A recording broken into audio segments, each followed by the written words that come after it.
Hello everyone, you are watching Chemistry Point of View by Shikha Abrol. Welcome to my YouTube channel.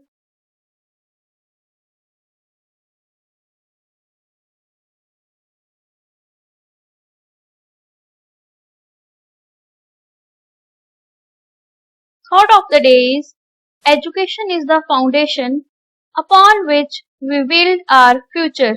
So, this is the reason that education is so much important. Even during this lockdown, we are trying to educate you via using online platform by converting your Blackboard into broadband studies.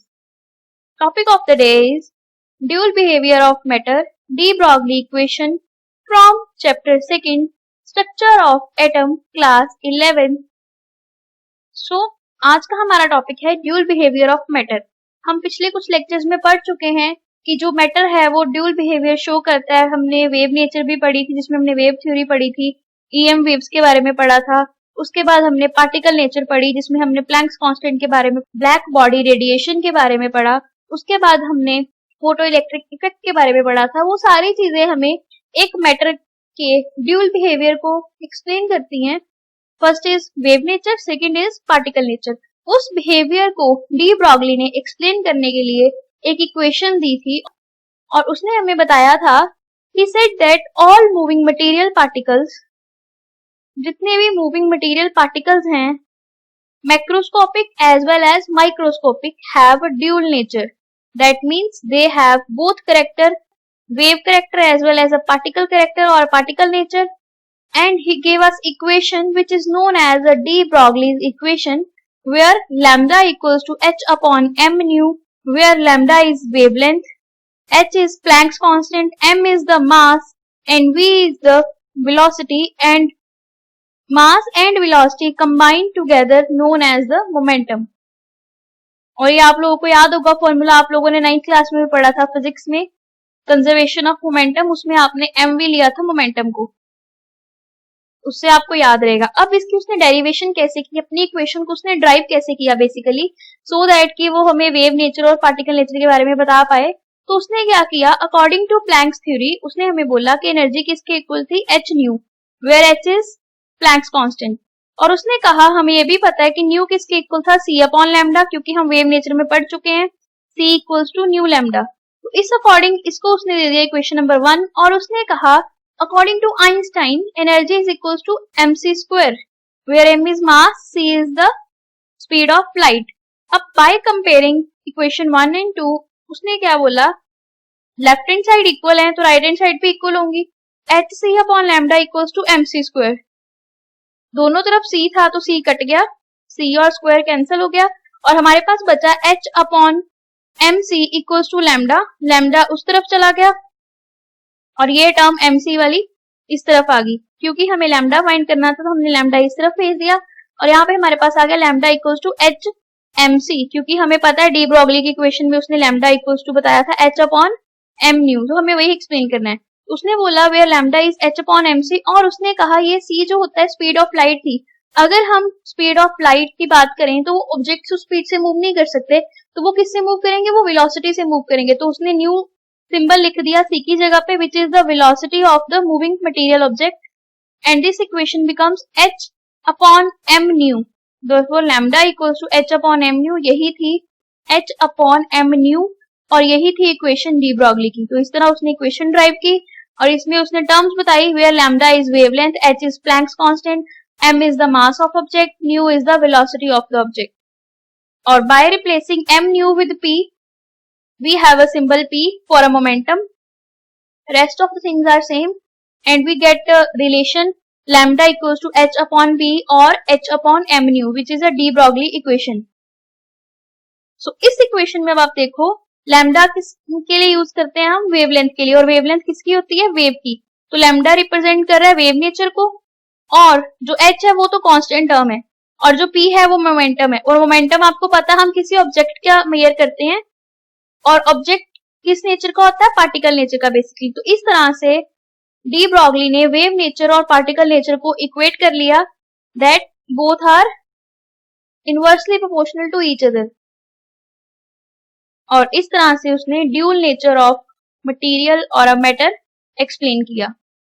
अब उसने relation दिया अपनी de Broglie wavelength का kinetic energy के साथ। Kinetic energy हमें पता है हाफ mv², और इसको उसने लिख लिया in the form of E, और E इक्वल्स टू बन गया हाफ mv²। ये बन गया इक्वेशन नंबर 4।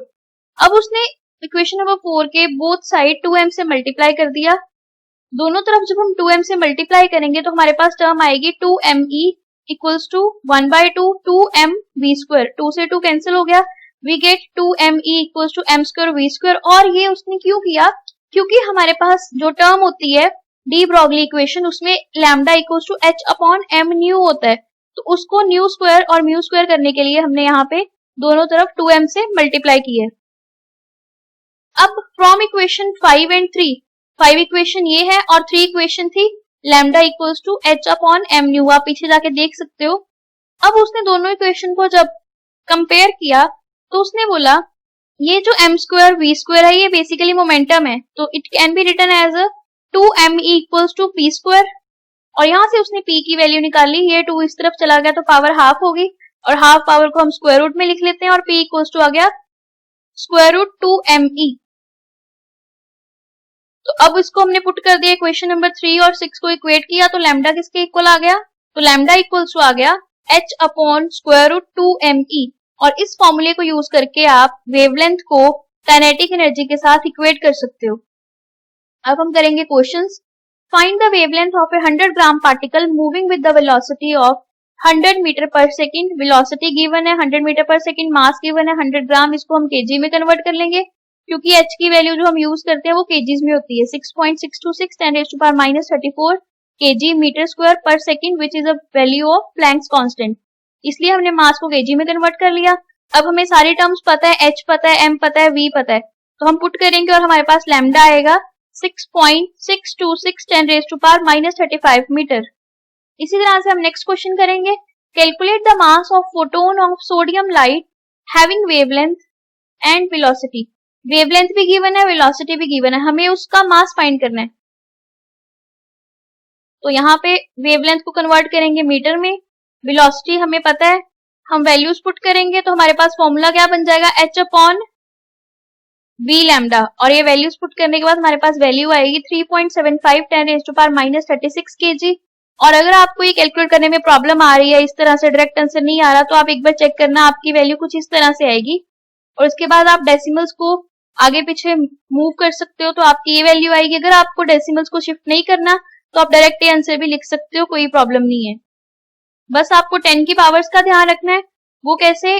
फॉर एग्जाम्पल जो टर्म नीचे होती है अगर उसकी 10 की पावर को आप ऊपर लेके आते हो तो प्लस की पावर ऊपर आके माइनस की होती है और माइनस की ऊपर जाके प्लस की हो जाती है।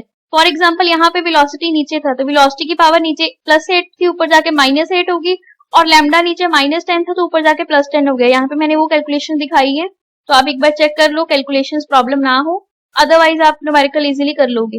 नेक्स्ट क्वेश्चन है kinetic energy of a moving electron, हमें फाइंड करना है having a wavelength 4.8 picometre. Wavelength को पहले मीटर में कन्वर्ट करो, पिकोमीटर किसके इक्वल होता है 10⁻12 मीटर, तो मल्टीप्लाई कर दिया। मास ऑफ इलेक्ट्रॉन हमें पता है 9.1 10⁻31 kg। काइनेटिक एनर्जी का फॉर्मूला होता है हाफ mv²। अब हमें यहाँ पे v पता है, वेलोसिटी नहीं पता। अब हम क्या करेंगे, वेवलेंथ लिखेंगे, वेवलेंथ किसकी इक्वल थी h/m न्यू, तो हम यहाँ से निकालेंगे न्यू की वैल्यू h/m लैम्डा, और यहाँ पे आप h की वैल्यू पुट करोगे, m की वैल्यू पुट करोगे, लैम्डा पुट करोगे, सारी टर्म्स पता है आपको, तो आपके पास टर्म आएगी 1.52 10⁸ मीटर पर सेकेंड। अब आपके पास वेलोसिटी आ गई, अब आपको काइनेटिक एनर्जी का फॉर्मूला अप्लाई करना है, तो kinetic energy equals to half mv², half आ गया, मास लिख दिया और v का स्क्वायर कर दिया। अब जो सारी टर्म सॉल्व करोगे तो आपके पास टर्म आएगी 1.051 10⁻14 joule. This is the kinetic energy of a moving electron. इस तरह से आप न्यूमेरिकल सॉल्व कर सकते हो। अब आपको मैं कुछ और न्यूमेरिकल दे रही हूँ, ये न्यूमेरिकल्स आपने खुद ट्राई करने हैं, सॉल्व करने हैं। सिर्फ आपको 2 ही फॉर्मूलाज याद रखने हैं, एक आपको डी ब्रॉगली इक्वेशन याद रखनी है और एक आपको कैसे हमने काइनेटिक एनर्जी में उसको कन्वर्ट किया वो याद रखना है। बाकी सारे क्वेश्चंस आपसे सॉल्व हो जाएंगे। अगर आपको लेक्चर समझ आया तो भी मुझे कमेंट सेक्शन में जरूर बताना। अगर आपको कोई चीज नहीं पता लगी, यू हैव एनी डाउट, तो भी आप कमेंट सेक्शन में लिखो और try to write the answers in the comment section. See you in the next lecture.